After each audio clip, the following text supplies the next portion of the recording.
Hello, I am Joel McLeod. And I'm Roland Tanner. And welcome to the 905er. Earlier this year, the governments of New Brunswick and Saskatchewan both implemented new policies for this coming school year regarding their LGBTQ plus school community. Starting this year, students under the age of 16 who wish to change their pronouns or assigned name from birth would need to have parental consent to do so. What this means is that should an LGBTQ plus student confide in a teacher about their wishes, the school would be obligated to notify that student's parents, even if doing so might put the student's safety at risk. Last week, the Ontario Minister of Education, Stephen Lecce, voiced his support for such a policy and opened the door to Ontario possibly introducing a similar policy in Ontario schools. This, of course, polarized the public, with those on the right advocating that there is no harm in schools notifying homes about these changes, often under the guise of parental rights. Meanwhile, organizations such as the Ontario Principals Council, PFLAG Canada, and even Unifor have issued statements opposing such policies in Canada. This debate comes at a time in Ontario when the current government is desperate to change the conversation from the ongoing Greenbelt scandal. With a lot of attention being directed to that ongoing story, though, we looked at the lack of clear statements from opposition parties at Queen's Park. With the opposition parties all eager to keep the LGBTQ community support, we thought that it would be a pretty clear-cut response advocating for trans and gay and lesbian students. However, as of recording this episode on the Labor Day long weekend, the NDP and Green Party leaders have not issued a statement. As a podcast that has before talked about the matter of LGBTQ plus rights and students in regards to the raising of the pride flag at Catholic schools, we thought it prudent to once again look at this issue. However, to do so, we wanted to speak with someone who would be eminently qualified to address this issue from the perspective of the LGBTQ plus community, parents, as well as knowledgeable about education policy. This is why we welcome to the podcast the Honourable Kathleen Wynne. As many of you are aware, Kathleen Wynne has been a Toronto School Board trustee, elected to the Ontario Legislature to represent the riding of Don Valley West in 2003. She has served as Minister of Education and was elected in 2013 as Canada's first openly gay Premier. She currently lives in Toronto with her partner Jane and is a mother and grandmother. She joins us today. And before we begin, a quick editorial note. In the course of recording this episode, I stated that 4 out of 5 of the Ontario Liberal leadership candidates issued a statement on this matter. Just before we launch this episode, we can say that all 5 candidates have issued a statement in opposition to the policy and have affirmed their support for LGBTQ student safety in Ontario schools. Thank you. You looking to make the most out of this life and optimize your personal wellness? Then check out the Natural Man Podcast. Join me, host Mike C., as we explore all areas of human wellness, physical, mental, and emotional. Learn strategies to optimize your own well-being and be in the driver's seat of your own health. Remember, your doctor works for you. Learn biohacks, neurohacks, ways to improve sleep, and ways to optimize your body and your mind. Check us out on Apple, Spotify, the Fountain app, and at naturalmanpodcast.com. Okay, well, thank you to the Honourable Kathleen Wynne for joining us today on the 905er podcast to talk about this very important subject material. Thank you, Ms. Wynne, for coming on today. It's my pleasure, Joel. Thank you very much. Thanks for asking me. It's a very important subject, and I'm very worried about it. So thank you for having me on. I want to lay out the kind of a base ground for our listeners to understand what is currently going on in Ontario schools. So if a student was to come out to a teacher to change their pronouns or to change their name to a teacher, right now, what would a teacher be obligated to do in Ontario school? So I think as a starting point, the teacher would not be obligated, and the school would not be obligated to send a letter home to the family to tell them that this had happened, that the child had made this decision. So I think that's that's an important starting point, because different boards have slightly different policies, but generally there would need to be consent of the child to inform the parents of such a change. So that's generally the situation. I think the other thing to remember is that there is a relationship. Sometimes it's a good relationship, sometimes it's not a good relationship, but there is a relationship between the teacher and the family, between the administration and the family of children who are in our nearly 5,000 publicly funded schools. Those relationships exist, and they're the foundation for the communication between the home and the school. So we have to just remember that that's a factor in all of this, and I'm sure we'll come back to that. Absolutely. But so the reason why we're discussing this today is, of course, in New Brunswick and in Saskatchewan, both of those governments have implemented a new policy in which the school would be obliged to inform the parent of the child that the child would wish to change their pronoun or their name. Which is mirrored a lot on what's been going on in Florida with Governor DeSantis's policy change there. And here in Ontario, this past month, just before the start of the new school year, Stephen Lecce, the Minister of Education, has kind of flirted with this idea and thrown it out there into the public discourse. And I'd like to get your input on that debate kind of happening right now in Ontario. Well, I'm very worried about it. I think that I think it's a dangerous path to go down.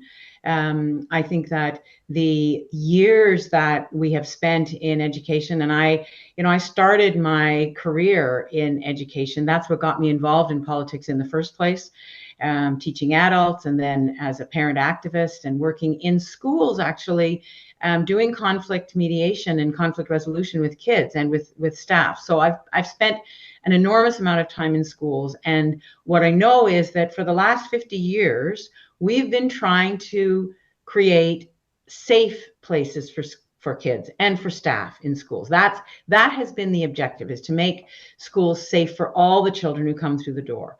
And increasingly over the years, we've recognized that there is such a diverse population. There are nearly 2 million kids in schools, in publicly funded schools in Ontario. And those kids all have different needs. They come from different families, different backgrounds. And if a child decides that they're going to change their pronouns or they're going to change their name, and they haven't told their families, there's probably a reason for that. And the reason is probably that they know, even from a young age, they know that it's not going to be received well at home. And so they're talking to the teacher, they're talking to their friends at school as a starting point. And so if we interrupt that and we out children, then we're putting kids at risk. So that's fundamentally why I'm worried about it. And I just say one more thing. For some kids who are not accepted in their homes for who they are, or suspicion of who they are, or whatever, sometimes school is the safest place in their lives. And if we mess with that, and if we make school unsafe, then we're putting those kids at risk. To an extent, you've already answered the question I'm about to ask, which might make you wonder why I'm asking it. However, I guess a natural reaction, and I would admit right here that was initially my reaction, and I've subsequently in the last few days sort of changed my kind of perspective on this. But I think the issue of trans pronouns and changing identity in whatever form, whether it's a name or a gender identity, is something that for many people is very new. They're not familiar with it, and the kind of immediate reaction is like, well, why wouldn't parents be involved? Children, after all, are children. They're not fully developed. They're not necessarily able to make the best decisions. Shouldn't parents be involved with this? So I'm sure this is the argument that the government is making, is that the parents need to have a say in this as responsible parties. How do you respond to those kinds of points? Yeah. And, Roland, it's a really important question. So I see it as quite different from the first question, because it brings in the political motivation behind this. And I think that's really important.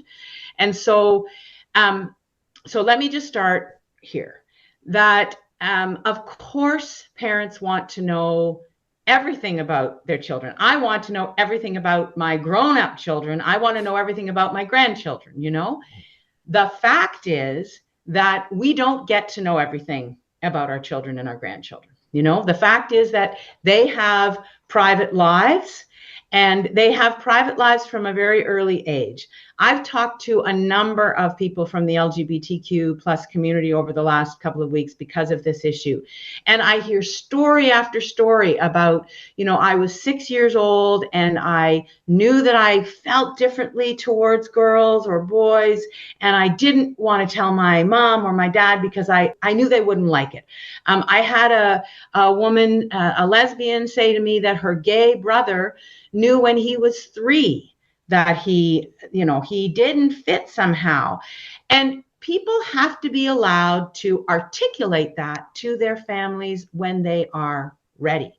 And so that's the first thing. I think there is a fundamental human right that children are allowed to have private lives. And children have private lives about all sorts of things, not just about gender, right? I think the second thing is that children experiment. One of the really dangerous things that certainly I heard Stephen Lecce doing in his remarks was that he was assuming that this was a medical issue. So he was assuming that this was because a child was changing their pronouns at school or trying on a different name, that was immediately going to translate into they were going to have surgery, they were going to transition. And that's just not true. Children try things on, they have questions, and they should be allowed to ask those questions about themselves and to experiment. I was talking to a teacher who was an early childhood educator, and she was saying, the developmental stages that children go through, the things that children experiment with, do not necessarily set in stone what is going to happen in that child's life going forward. And so sometimes I think if we overreact or if we react to things that when a child is they're just having a thought or having a moment, then we create more confusion for the child. So that's the second thing. The third thing is that this is because of the nature of your question, Roland, because on the face of it, it seems so reasonable that of course we would inform parents as soon as something happens with our children that is significant. It is a perfect issue for a segment of the political world, and I'm going to say the right wing at this point, because Florida, Saskatchewan, Ontario, New Brunswick, these are places that are governed by very conservative governments at this point. And it's a perfect issue to divide people on issues around LGBTQ+. Because as someone said to me a couple of days ago, for years, the right wing has tried to vilify lesbians and gays. Well, they failed at that now.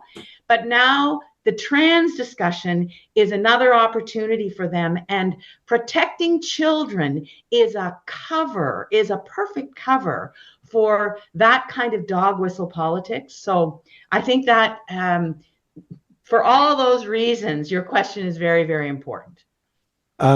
Your answer is a perfect segue into my next question, and that's right. Recently, there's been a recent poll by Angus Reid that has been circulated in the media, and it's kind of been a fuel for the advocates of this policy. And it was a poll that I won't go into line by line, but it basically indicated that a majority of Canadians thought, yes, parents should be involved in this decision and whatnot. And I have issues with the poll in itself, but it's kind of being viewed as an argument that those wanting to allow children to have a greater say in this decision, that they're on the wrong side of this debate in the political discourse. And I want to hear your thoughts on that poll and that kind of that side of the argument. That's that essentially you're on the wrong side of Canadian popular thought at the moment. Well, maybe maybe I am, but my lived experience, my political experience, my education, my academic experience all tells me that we have to be very, very careful as we have this conversation. And to that poll, I believe what that poll did was it asked one side of the question. It said, do you think, I don't know, I don't have it in front of me, but something like, do you think parents should be involved or parents should know if their children change their pronouns or change their name at school? But it didn't say if a child or your child were going to be at risk if the school informed the family, would you still agree? And I think that's the critical question, because most people don't realize how early. I mean, I've had conversations with so many people over the last couple of weeks, people who I thought would understand this better, straight cisgender men who seem to have no idea that children early on start questioning, and if they are going to go home to an environment or they're going to be outed to someone who is going to be very angry about that, then, that should be part of the polling question. And I think it would change the outcome.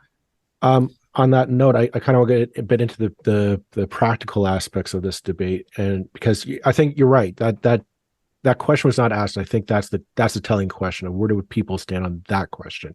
To me, that's the only question that matters.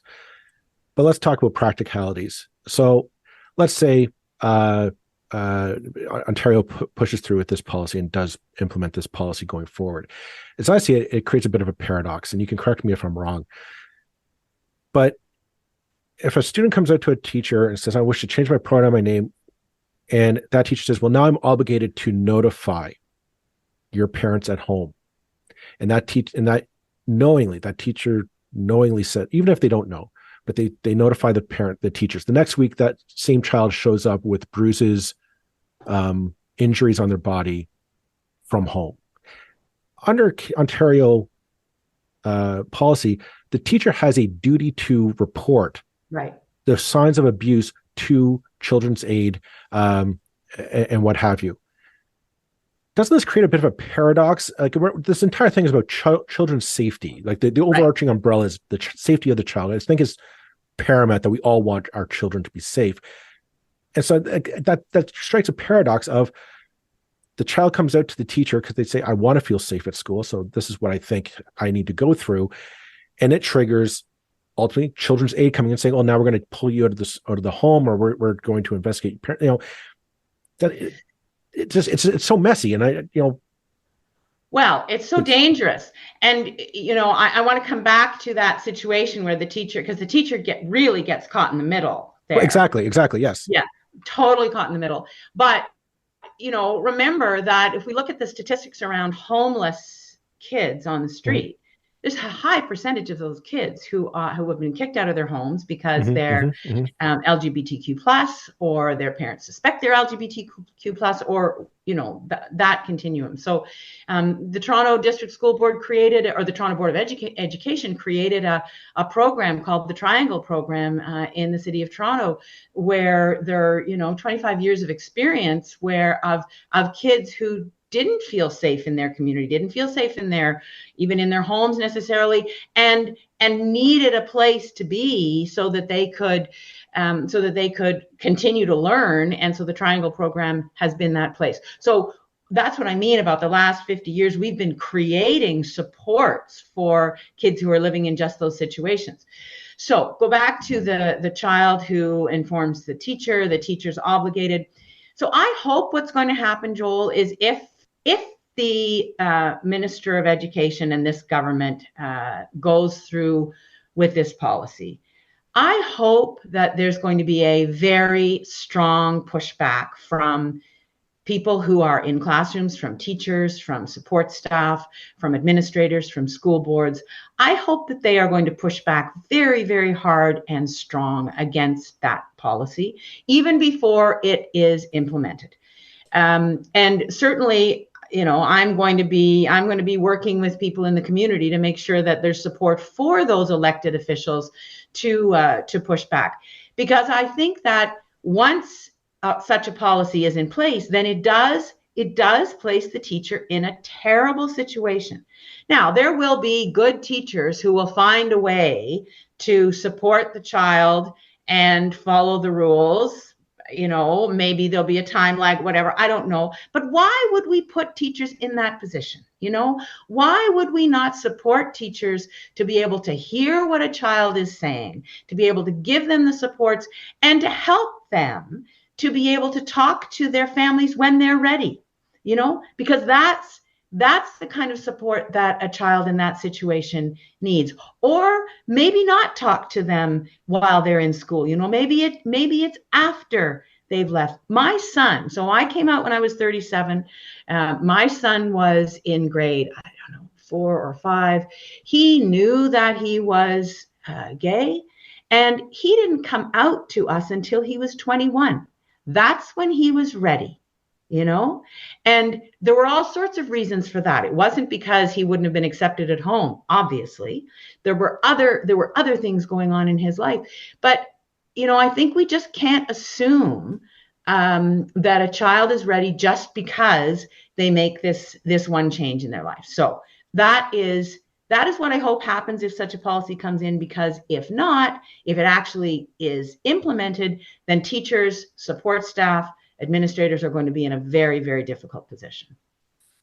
I just want to dive in. I mean, as I say, my own thinking has been challenged by this issue. I mean, and I'm talking over a number of years to an extent, and I hope I'm getting it now, but I think that's the position that a lot of straight cisgender people are in, of kind of going, I don't understand what this is about, and it's challenging, frightening. I mean, which is always the root of prejudice and all those things, I know. Right. But and that we're really in a battle to overcome the basic ignorance of people, such as myself, clearly, at the same time as challenging the people who would use that ignorance for fairly pernicious ends, it seems to me. And I guess the question in this point is that you've already mentioned that the kind of how this is being used by the right, and not just the right, but the far right, as a kind of way to create a wedge in the most unpleasant ways. And in the last few years, we've spoken a lot on this podcast about education. There was the Pride flag debate in Halton and other school boards. It's come up so often, and at the same time, we know teachers, and Joel is a parent himself, and the issues that teachers and parents are talking about are not those issues by and large. I mean, they're talking about textbooks being available, or they're talking about the challenge of violence in schools. We spoke to the head of the Elementary Teachers Federation about that. The problem of kind of maintaining discipline, teachers being. These are things that teachers are talking about every single day. Now, I don't want to imply in any way that this isn't an important subject. Absolutely is, but it's being brought to the forefront right at this particular moment in history, while there's a scandal about Greenbelts and other things going on. Do you think that's connected? Well, I have said publicly, I think it's interesting timing that the minister in Ontario is choosing right now to raise this issue. This is a government that is in deep trouble in terms of their ethics around the Greenbelt and their own processes. So it's hard for me, and it may be cynical, but it's hard for me as a politician not to look at that and say, okay, somebody wants to change the channel here. They don't want to talk about the Greenbelt. They don't want questions about the Greenbelt. But I think it's a bigger issue than that, because it is happening across the country. But wherever it's happening, it is you're right, it is a distraction from what we really need to be talking about in our children's schools right now. Our kids in school across the world, but certainly in Canada, are coming out of 3 years of really not having a normal educational experience. And, we can say our kids are resilient and all of that, but there are many, many kids who fell through the cracks in that period, who didn't have the support at home that they needed, that weren't able to access the resources that they needed, and they need some support to catch up. And I don't just mean in their math and their English and French. I mean in terms of their socialization, their ability to be part of the school. So that's what we should be talking about. Are those supports in place for our kids? Are the mental health supports in place for our kids? Because that's what teachers are grappling with. That's what school communities are grappling with. But this issue is being weaponized by people who want a political issue that's going to be straightforward. They think it's going to be very straightforward. They think it's going to be literally, you're on the right, as you said, the right side or the wrong side of history on that. They're going to use polls that are not, in my opinion, accurate, because the questions have been oversimplified. And that's going to be a wedge in whatever political venue they find themselves in. And, for example, I understand that there is another convoy that's being put together, and it's being put together under the banner of protect our children or save our children or something. So that's what I mean by the weaponization of kids' lives. And it's vile and it's wrong. On that note, do you think that the LGBTQ plus community, and I'm going to specifically the trans community, are being thrown under the bus for political expediency by the powers that be? Absolutely. I think that Roland put his finger on it when he said that it's hard for a lot of people to understand what a child who's questioning their gender, their sex, their sexual orientation. It's hard for people to necessarily wrap their minds around that. So it's a deep taboo for people. And so to tap into that vein of fear is, it's very advantageous for a political movement that wants to marginalize particularly trans people, but it goes beyond trans people. It's the whole LGBTQ community, but the trans conversation is the way back into that, Right. And so that's why I think it's being done. I wonder if you could actually speak some more about what happens to children who, another good example we haven't actually mentioned yet is which immediately causes a huge problem with this policy is what happens with separating the divorced parents, where one parent is supportive and one isn't. Do you tell both parents? It's unworkable at a bottom level. But you mentioned in passing already, the implications for children, the long understood and known fact for LGBTQIA children of all kinds who don't have parental support, who are thrown out of houses, who end up. Maybe you could talk a little bit more of your kind of your experience around those areas, your knowledge of people you've spoken to over the years of what can happen to people who whose parents are oppose their choices or oppose their identity. I'm of a particular generation, but many of the things we're talking about are things that have gone on for years and years. The rejection of a family member because they have chosen a different life, or they are different, or they are questioning their gender, or whatever. The whole continuum. There's a whole continuum there. And, we can pretend that as a society, we've moved away from that and we've solved all those problems. But I'll just give you another example. Jane and I ran a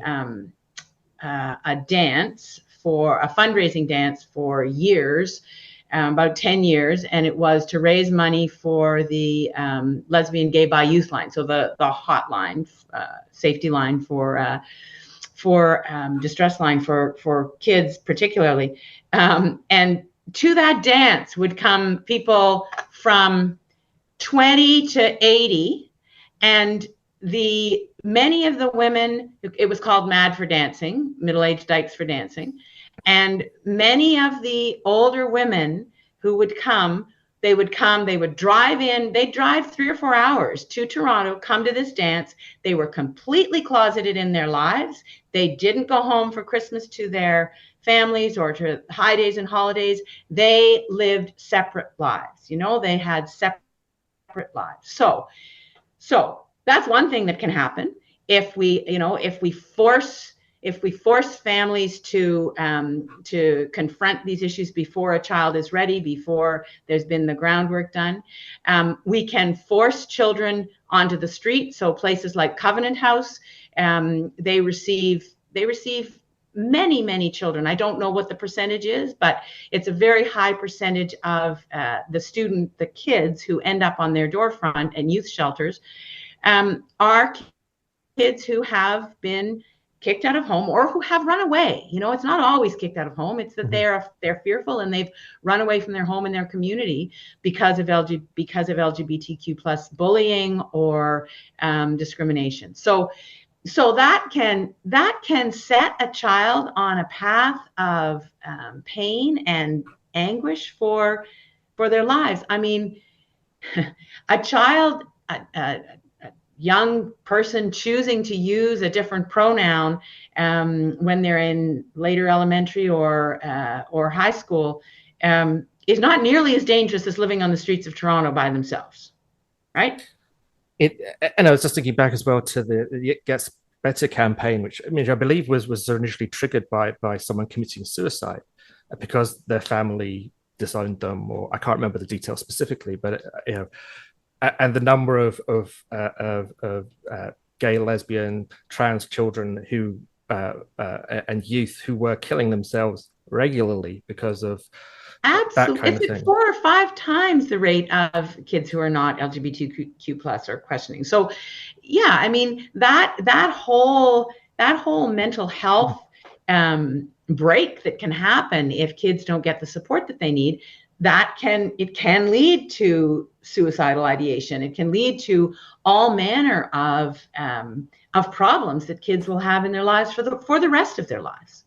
I just want to sort of, again, I sort of admitted my own sort of mental homework, if you like, around this process, and my interest is, well, maybe because of this kind of thing of teachers being caught in the middle of teachers are trying to negotiate the situation with children who,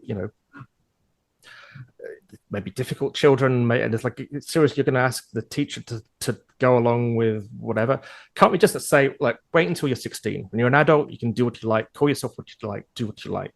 Until then, just stick with the name you were given. And, a point that was made to me it very well was really, what harm does it do? If someone makes a decision at 13 and then they change their idea at 14 and they go back again at 15, who cares? If that makes them happy, if that makes their experience better, even if they are experimenting and the experiment ends up somewhere different than they thought, who cares ultimately? That isn't childhood a time to experiment. And Roland, we could have the same conversation about a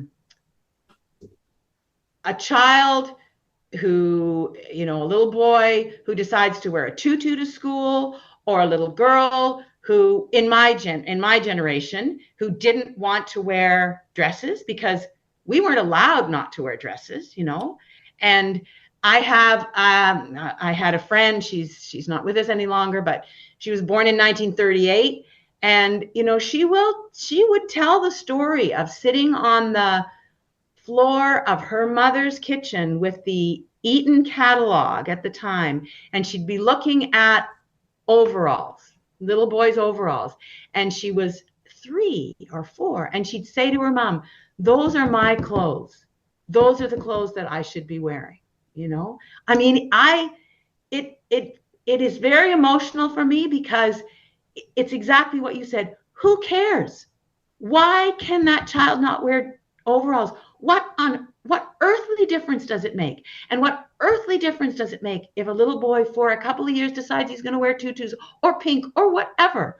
Who cares? And how is that really materially different than a child saying, I'm going to be Joel today, or I'm going to be Roland, or I'm sorry if I just want to jump in quickly just to respond to that point, Joel. That when I was a child, I hated my name. I absolutely loathed the name my parents gave me because it was very unusual. I grew up in the UK, and it was even more unusual in the UK than it is in Ontario, an English-speaking Canada.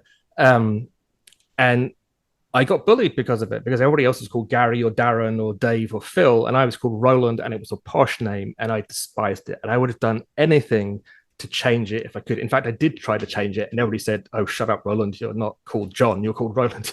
And actually, that point was made to me by my girlfriend, in fact, and she and it really it's like it was kind of the light dawning moment. It's like, that would have made my life so much easier if I'd been able to say, I'd like to be John today. I wasn't changing gender. I just would have liked to have a more working class name than I had. It's a silly thing, and I'm not seriously comparing myself, but it brought home to me that would have made my life a lot nicer. I'm kind of glad I have the name I have now, because it's somewhat distinctive. I don't think I'd really want to be a Phil now. Nothing wrong with not dissing Phils. But that was the thing that kind of like, oh yeah, okay, I get it now. That kind of urge to be identified differently could be very powerful. Anyway, that wasn't a question. That was just my sort of thought. Well, I think it's important, and it goes back to my little gambit about children. Children want to discover who they are. That's what childhood is. That's the work of being a child, is discovering who you are. And there are many, many ways of doing that. And over generations, we have denied kids the opportunity to do that in many ways. I mean, I would say to you, as someone who was born in the 50s, that there are many, many young women who I grew up with who were much more constrained than our male counterparts, because the rules were different. But over the years, we've tried to stretch those, and we've tried to create more space. And I think this is part of that. It's part of that evolution. I kind of want to just go back to the political side here, because I find that there's only one side really making an argument so far in this public discourse, and that's the people advocating for this policy change. And before we reached out, I was kind of going through like, okay, what are the opposition parties in Ontario saying about this, with the Minister of Education flirting with this idea. And my tally as of recording this is 4 of the 5 Liberal Party leaders have come out and said some statement basically saying that they were against this. One to date, I don't think has stated anything publicly. Merritt Stiles, the NDP opposition leader, has been silent on this, same as Mike Schreiner of the Green Party of Ontario has not released any public statement on this. And I want to get your input. What does this say to you, and if I can be so bold, to the members of the LGBTQ plus community, that these people who espouse to support this community have stayed silent on this clearly important topic to that community? Well, let me just first say that I've been very surprised by this, but I've noted it as well. As soon as I saw what Lecce and Poilievre had said, I crafted that tweet and went out, and I realized with the response to it that people were waiting for someone to say something. And so I think there are a number of things going on, Joel, perfectly honestly. I think that those polls that you talked about are scary to people. They're scary to politicians. Sadly, they shouldn't be. I believe that, it would be the right thing to do for anyone who understands this issue to speak out and use their platform, And I understand better than most people how difficult it is to use your platform when you are in elected office and you know that your political existence hangs in the balance in terms of what people think of you. So I understand that. But I also understand that the only reason to get into politics is to have a platform to be able to create a better world and create safer spaces for people, particularly for children. So I hope that all those people who you have identified who haven't said anything will educate themselves on the issue, because I think that's the second issue.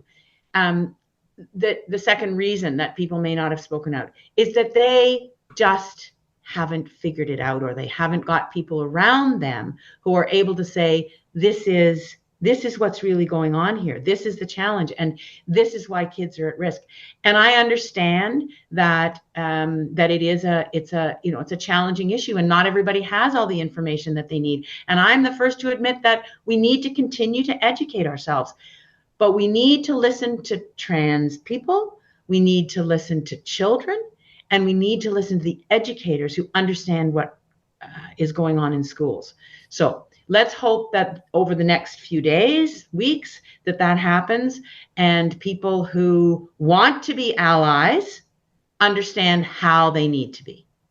Well, I definitely think we need a little bit more courage in Canadian politics at all levels of government, not just on this issue, which is important, but on a variety of topics. I do see that we are coming up a bit on our recording time. I only have the one last question to ask, and I want to give you kind of the final word on this issue. And I want to ask you as a parent and as a grandmother and a mother.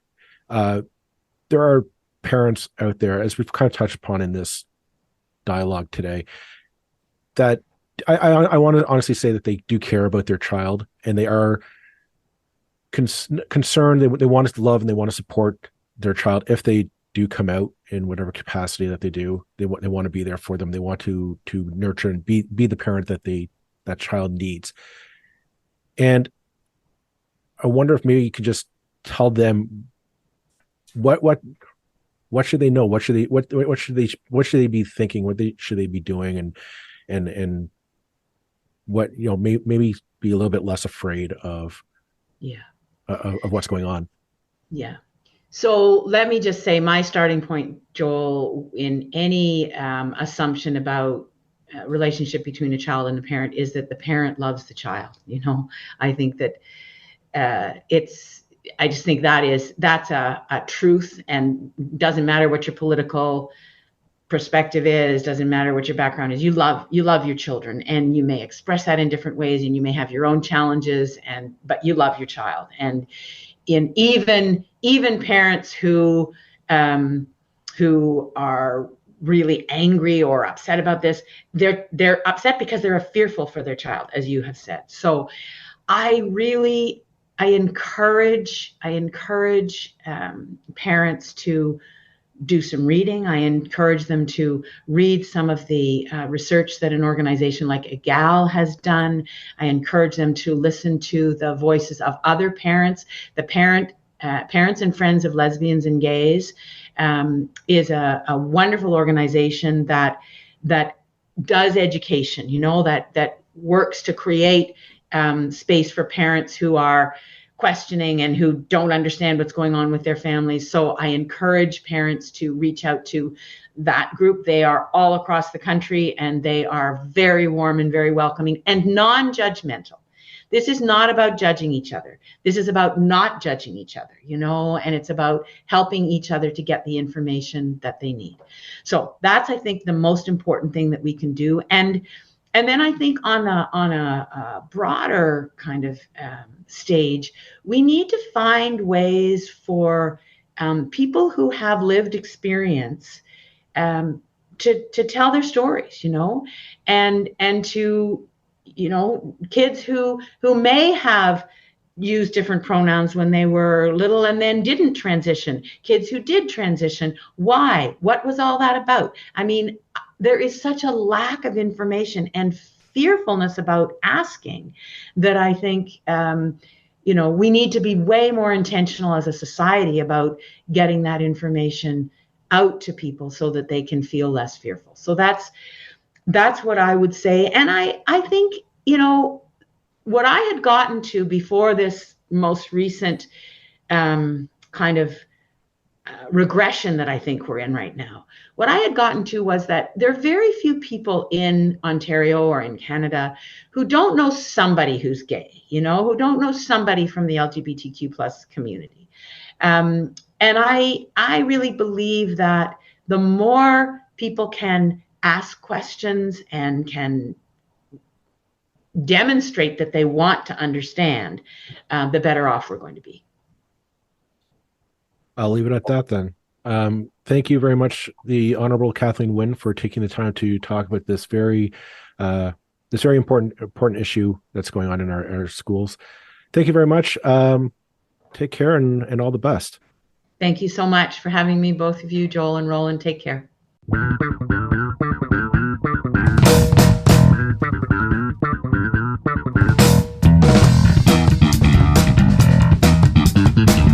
That's it for this episode of the 905er. Thank you for listening.